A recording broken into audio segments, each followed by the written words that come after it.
하나님 아버지 감사합니다. 우리 모두에게 은혜를 베푸사 사랑하는 주의 종들을 이곳에 모으시고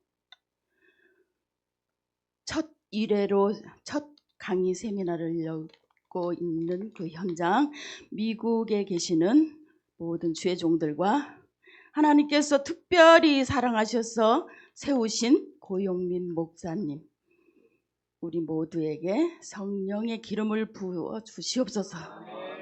이 시간에 부족한 자가 섰지만 내가 하는 것이 아니라 주의 성령을 통해서 강한 메시지가 나갈 수 있도록 우리의 심령 가운데 역사하여 주시옵소서.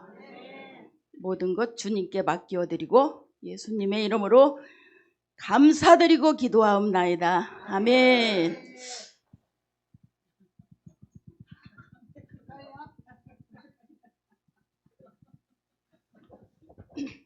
떨립니다, 솔직히. 저는 이제 예, 잠깐만요. 잠깐만, 내 거 어디 갔지? 내 거.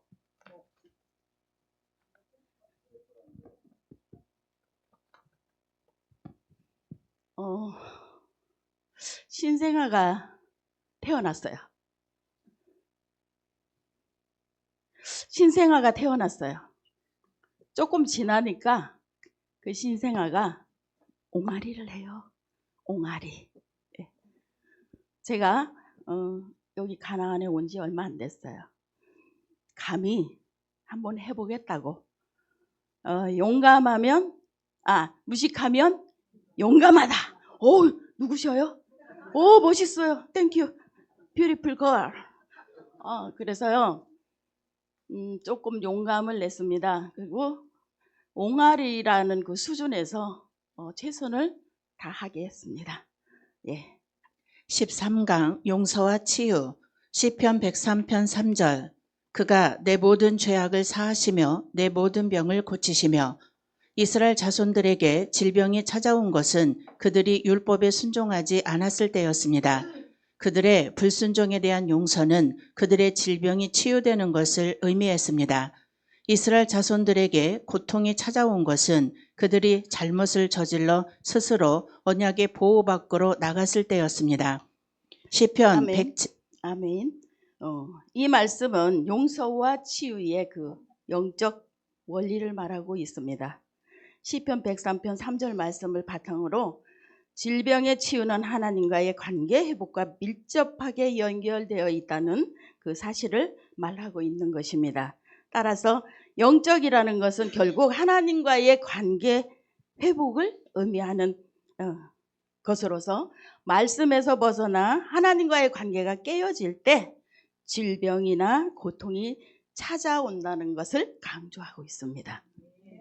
시편 107편 19절에서 20절 이에 저희가 그 근심 중에서 여호와께 부르짖음에 그 고통에서 구원하시되 저가 그 말씀을 보내어 저희를 고치사 위경에서 건지시는도다. 우리는 언약 아래 보호를 받고 있습니다. 그러나 언약의 보호 밖으로 스스로 나가는 것도 가능합니다. 내가 신령한 건강과 치유에 관련된 하나님의 말씀의 진리를 알게 된 이후에 신체적인 이상이 나를 찾아온 경우는 내가 그 보호 밖으로 나갔을 때뿐이었습니다. 단지 내가 마땅히 해야 할 일로 하나님께 순종하지 않았다는 의미입니다. 즉 언약의 보호 아래에서 빠져나와 스스로를 원수의 공격에 열어주게 된 것입니다. 그럴 경우에는 회개하고 제자리로 돌아와야만 했습니다. 그가 그렇게 한 순간 내 몸은 치유받았습니다. 하나님은 죄를 용서하십니다. 하나님은 질병을 치유하십니다. 하나님은 말씀을 보내셔서 우리를 치유하십니다. 하나님은 우리를 멸망에서 구출하십니다. 아멘. 치유의 능력은 곧 하나님의 말씀입니다. 하나님은 고통받는 자에게 말씀을 보내주셔서 치유하시고 그 위경에서 건져주시겠다. 이렇게 약속하시고 말씀하시고 선포하셨습니다. 아멘. 이것은 단순한 지식으로서의 말씀이 아니라 인격적으로 받아들여진 그 가나안 차원에서 그 가나안 차원의 말씀이 임할 때 영육 간의 치유가 일어난다는 그런 말씀인 것입니다. 기도로 치유하는 그런 어떤 단계를 넘어서 말씀을 믿음으로 받아들이는 것이 진정한 치유의 방법이라는 것입니다. 하나님은 우리의 죄를 용서하시고 말씀을 보내셔서 치유하시며 우리의 미래의 문을 여십니다. 그래서 최고의 미래지향적 태도는 용서입니다. 용서 없이 과거로부터 자유로운 미래를 얻을 수 있는 길은 없습니다. 우리는 용서하고 용서받아야 합니다. 그래서 하나님은 우리에게 말씀을 보내주십니다. 우리 인간은 스스로의 힘으로는 진정한 용서와 용서받음을 할 수가 없습니다.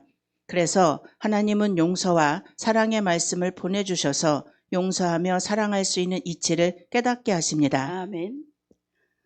미래를 여는 것은 용서, 즉 최고의 미래지향적 태도는 용서인 것입니다. 용서 없이는 자유로운 그 미래를 열어갈 수 없기 때문이죠. 예. 말씀이 내 안에 들어오면 들어오지 못하면 용서할 수 있는 그 힘이 없어요. 즉 내 안에 말씀의 능력이 없으면 그 용서할 수 있는 능력이 없는 거죠. 예.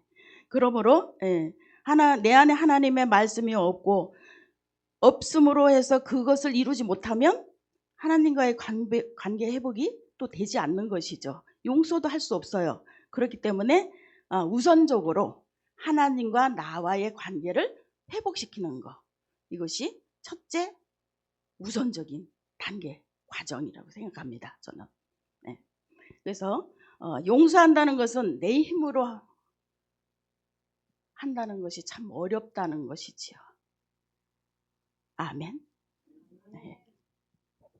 예화, 사법연수원에서 예비검사 교육을 받고 있는 한 연수원생은 심한 위장병으로 병원에 입원하였다. 병명은 만성 위장병이었다. 상담학 박사이기도 한 담당 의사는 그의 과거 어린 시절을 묻게 되었다. 그는 어린 시절 집이 너무나 못 살아 천수답 한마지기밖에 없었다. 그런데 바로 옆에 노는 그 동네 부자의 논이었습니다. 그 부자는 얼마나 노랑이인지 동네 사람들에게 손가락질의 대상이었다고 한다. 그런데 이 부자는 자기 아버지가 짓는 이 논을 매년 조금씩 쟁기로 먹어들어와 몇 년 후에는 논의 많은 부분을 자신들의 논으로 만들었다고 한다. 이때 아버지는 논도 한마지기밖에 없는 데다 그 부자에게 항상 돈을 꿔다 써야만 되는 형편이므로 울며 겨자 먹기로 말을 못했다. 이때 이 아들은 나이가 너무 어려 다른 물리적 행동은 하지 못하고 마음의 미움만 가지게 되었는데 그것이 병이 되었다는 것이다. 그래서 이 상담 의사는 그 부자를 진심으로 용서하면 유장병이 낫는다고 진단을 내렸다. 이 사법연수원생은 의사의 조언에 적극 참여하여 다소 시간은 걸렸지만 그 부자를 조건 없이 용서했더니 만성 위장병은 온데간데 없어졌다고 한다. 미움은 언뜻 생각하면 미움을 받는 자가 불행한 것 같지만 실상은 미워하는 자가 참으로 불행한 자입니다. 예화 2. 천식으로 심하게 고생하던 윌리엄은 정년이 되기도 전에 퇴직 신청을 했다. 얼마 전에는 폐렴까지 걸렸는데 회복될 기미가 전혀 보이지 않았다. 그는 기도 모임에 와서 예수님께 아픔을 치유해달라고 구했다. 그의 얼굴은 너무 굳어 있어서 마치 석고상 같았다. 그는 어렸을 때 표현할 수 없을 정도로 심한 고통을 당했다. 부모는 그를 원하지 않았고 심하게 때리기까지 했다.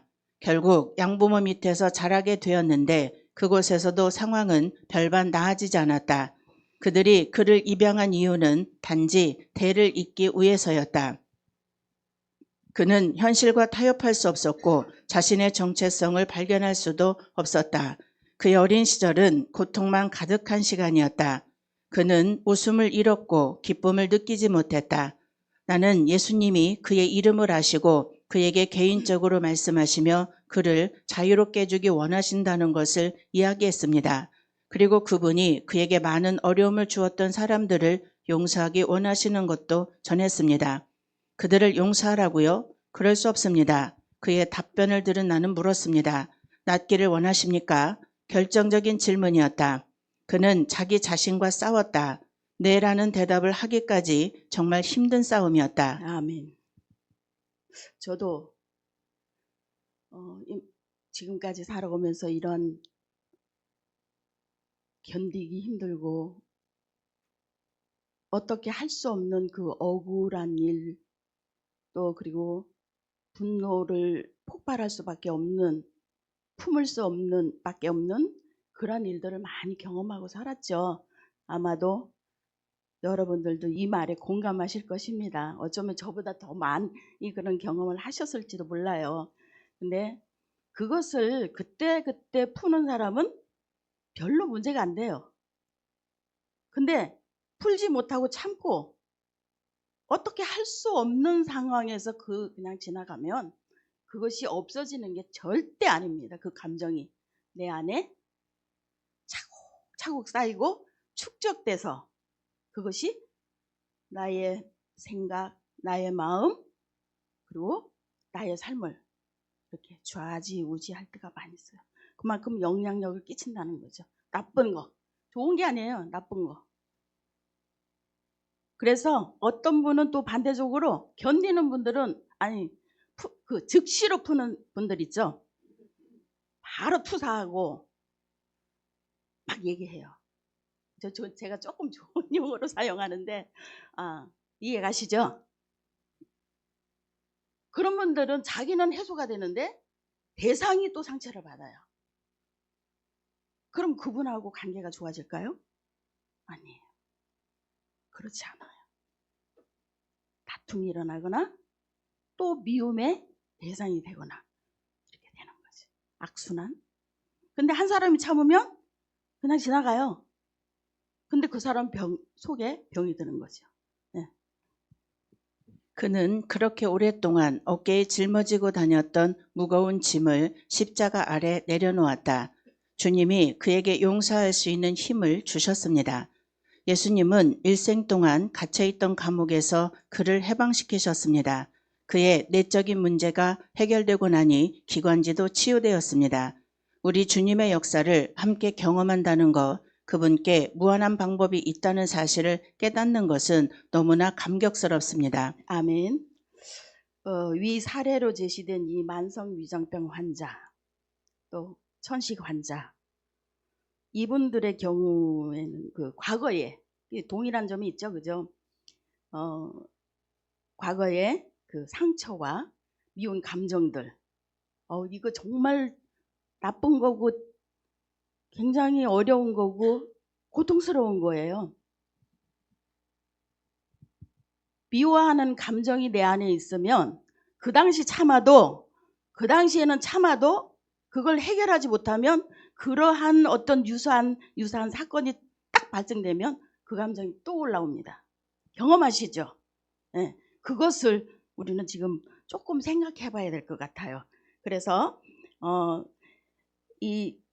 그러한 미운 감정들을 말씀에 의지하여 용서하고 내려놓을 때 신체적 질병도 함께 치유가 되었다는 이 말씀이에요. 지금 이 예화가. 그러므로 인간은 스스로 용서할 힘이 부족하지만 하나님이 주시는 말씀을 통해서 용서의 그 이치를 깨닫고 힘을 얻게 된다는 것이죠. 이 이치를 깨닫게 되면 단순히 마음이 편해지는 것, 그것을 넘어서 영권, 인권, 물권 등의 삶의 모든 그 문이 열리게 된다는 이 놀라운 사실, 영적 원리를 지금 여기서 열어가고 있는 것입니다. 아멘. 네. 우리가 서로 용서해야 합니다. 그러나 우리는 용서의 능력이 부족합니다. 그래서 하나님은 우리에게 말씀을 보내주셔서 왜 우리가 용서해야 되는지 그 이치를 깨닫게 하시며 용서할 수 있는 힘을 주십니다.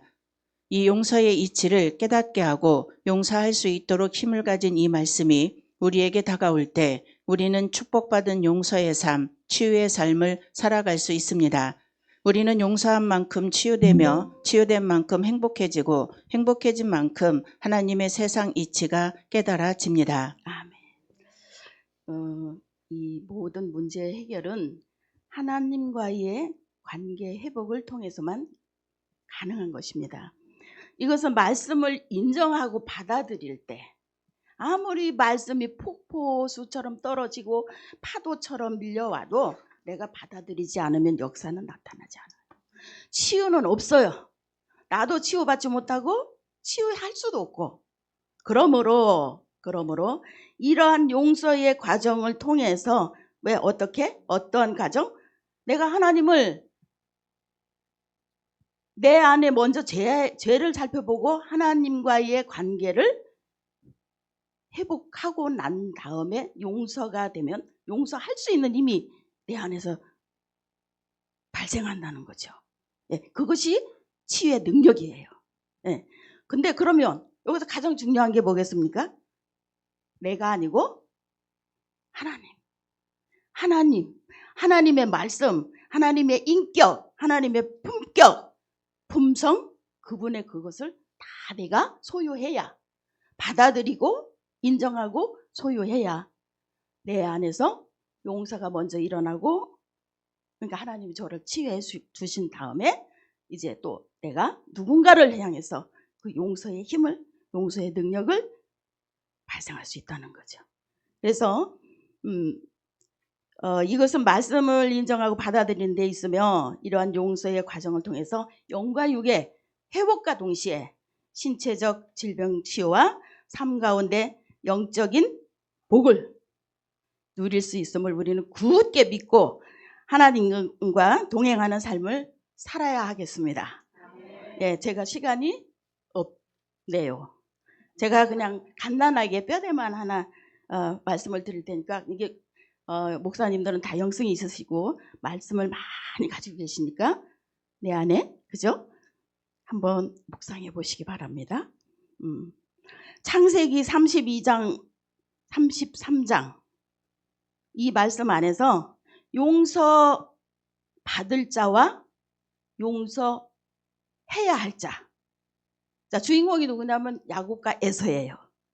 이 두 사람은 극과 극이에요, 지금. 이 성경 말씀 안에서. 그럼 용서 받을 자고 용서해야 할 자예요. 저는 이거를 이제 긍정적인 표현으로 미워하는 사람이고 미움을 받는 사람이고 미워하는 사람이고 이렇게 표현할 수도 있어요. 그런데 용서받을 자와 용서할 자. 자, 여기서 이 사람 그 성경 말씀을 통해서 답이 다 있어요, 성경에. 그래서 한번 묵상해 보시고 여기서 이제 이 사실은 이제 야곱이 죄를 지었잖아요. 별명도 뭐 사기꾼이고 뭐 지렁이고 뭐 그다음에 뭐 또 있대는데 잘 모르겠는데요. 어쨌든 야곱이 나쁜 사람이에요. 그 죄를 졌죠. 그래서 에서는 분노를 일으킬 수밖에 없죠. 그 과정 속에서 33장에 보면 그 과정이 다 나오는데 제가 그 설명을 하려고 했는데 시간이 안 되네요. 그러니까 그 결국은 그 죄악의 저주가 하나님을 통해서 풀리는 거예요. 그 다음에 용서의 축복을 받아요. 그 다음에 관계가 회복되어요. 그 다음에 에서가 우리 같이 동행하자 이렇게 제의를 합니다. 이것이 성경의 원리예요. 근데 우리가 여기서 순종을 하면 그 길이 그대로 쫙 열리는데 순종하지 않으면 열리지 않습니다. 근데 야곱은 이 동행의 제의에 순종하지 않아요. 그래서 여기서 우리가 생각할 점이 있다는 거죠. 아주 여러 가지가 있어요. 그거는 여러분들에게 숙제로 드리겠습니다. 오늘 여기 계시는 저와 여러분 모두 이 교훈의 말씀으로 성령님과 하나님과 또 관계를 잘 이루셔서 영적인 복과 건강의 복, 가나안의 영성을 충만히 누리시기를 예수님의 이름으로 축복합니다. 아멘. 네, 아멘. 네, 수고하셨습니다. 네, 첫 번 강의시라